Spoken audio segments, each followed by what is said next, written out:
जो करने का जो आप ये कर रहे हैं, जुलूस निकाले हैं, क्यों निकाले हैं और इस कानून से आपको क्या दिक्कत है? नहीं, क्यों निकाले हैं ये बातों पर हमको एतराज है। क्या ये क्यों नहीं निकाले, इसलिए तो अमित शाह कहते हैं तो इस कानून को पास करने के बाद जो भी विरोध करेगा वो देशद्रोही है। ये कौन से कानून के तहत वो कहते हैं, कौन से संविधान के तहत कहते हैं? इसलिए पहले देश के सामने उनको माफी मांगना चाहिए। कोई भी कानून पास होता है तो उसका पक्ष और विपक्ष है। विपक्ष में कितना वोट पड़ा और पक्ष में कितना वोट पड़ा वो देखा। इसलिए हमारा ये कहना है कि ये जो कानून बनाया गया, ये कानून अल्पसंख्यक खास करके मुसलमानों की जमीन को हड़पने के लिए बनाया गया है। और कहिएगा आप तो कैसे हड़पेंगे? इसमें कुछ नहीं है। कौन सा तब्दीली ये किए हैं? जो कौन ऐसी नई बात है? नई बात सिर्फ 3 तलाक है। ये मुसलमानों को भारतीय जनता पार्टी 3 तलाक दे रही है, कौम के अंदर अलग थलग कर रही है। जैसे आप देखते हैं तो कोई औरत को तलाक देके उसको अपने घर से अलग थलग किया, तो वही किस्म से ये बिल लाकर मुसलमानों को 3 तलाक दिया। इन पर इल्जाम था तो ये मुसलमानों को टिकट नहीं देते हैं, ये मुसलमानों को भागीदारी नहीं देते हैं। तो ये इल्जाम को सही बता के ये अलग थलग कर दिए हैं मुसलमानों को।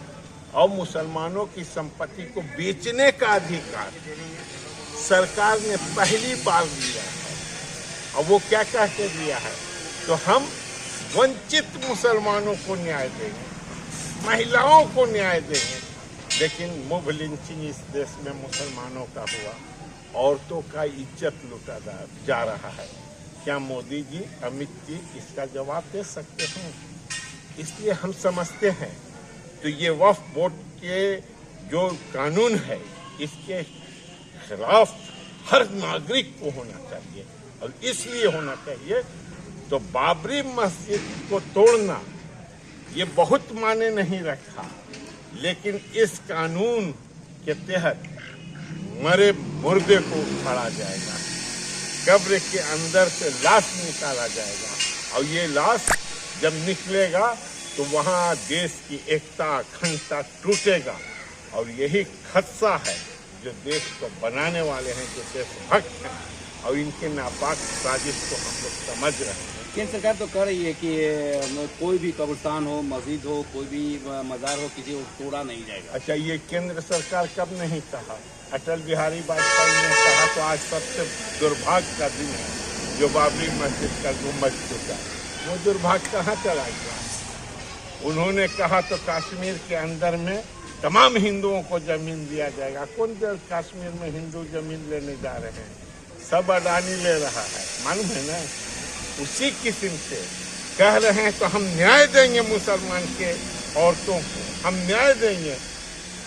एक ईमानदारी से बात बताइए, राम मंदिर बना, अभी भी उस जगह को, जमीन को कहा कि इसको हम लोगों ने मांग लिया, उसके एवज में जमीन दिया, ये तो साफ है।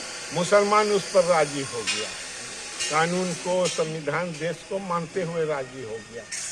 लेकिन क्या ये बता सकते हैं तो उसका ट्रस्टी एक मुसलमान को, हिंदू को, मुसलमान को रख ले, एक ईसाई को रख ले, एक बौद्ध को रख ले? लेकिन क्यों मुसलमान के संपत्ति पर हिंदू ट्रस्टी होगा? क्यों कलेक्टर के हाथ में कानून रहेगा? क्यों बौद्ध के मंदिर में 4 हिंदू ट्रस्टी रहेंगे? क्यों जैन को पूरा हड़प लिया जाएगा? क्यों सिख को हिंदू कहा जाएगा? ये साजिश है भारतीय जनता पार्टी की, आरएसएस की। इस नापाक साजिश को हम समझते हैं। सुधार तो किया गया है, नहीं सुधारते हैं। राम कहो आराम मिलेगा, खाने को बादाम मिलेगा, उड़ने को ईमान मिलेगा। शहनवाज हुसैनी बनाना चाहते हैं तमाम मुसलमान को। इसलिए यहाँ का मुसलमान शहनवाज हुसैन नहीं बनेगा, यहाँ का मुसलमान आजाद बनेगा, भगत सिंह बनेगा, खुदीराम बोस के रास्ते चलेगा। ये शहनवाज हुसैन नहीं बनेगा। परिचय क्या हुआ? इरफान अहमद फातमी, ऑल इंडिया तंजीम इंसाफ जनरल लड़ाई लड़ रहे हैं और मतलब कि आज आंदोलन किए हैं, किस तरह का आंदोलन है, क्या मांग है? हम लोग का सर सबसे पहले मांगा है कि काला कानून वक्फ का जो है, जो सेंट्रल गवर्नमेंट ने पास किया है, उसको तत्काल रद्द किया जाए किसान बिल की तरह।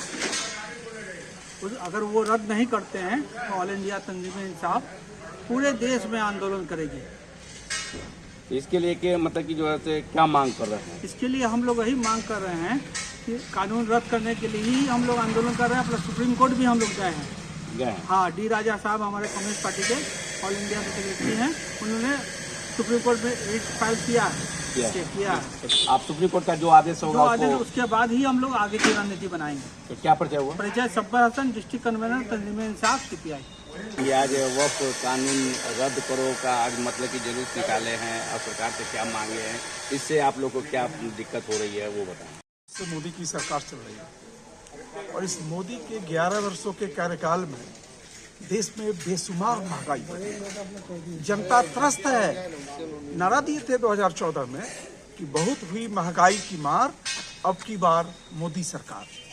जब जब कांग्रेस आई है बड़ी महंगाई लाई है, याद कीजिए 2014 में इनका नारा था। लेकिन अब जब 11 वर्षों से इस देश के सत्ता पर काबिज हैं, देश में महंगाई बेशुमार बढ़ी। महंगाई को नियंत्रित करने में मोदी सरकार पूरी तरह फैलियोर साबित है। रोजगार के अवसर 11 वर्षों में लगातार घटते जा रहे हैं।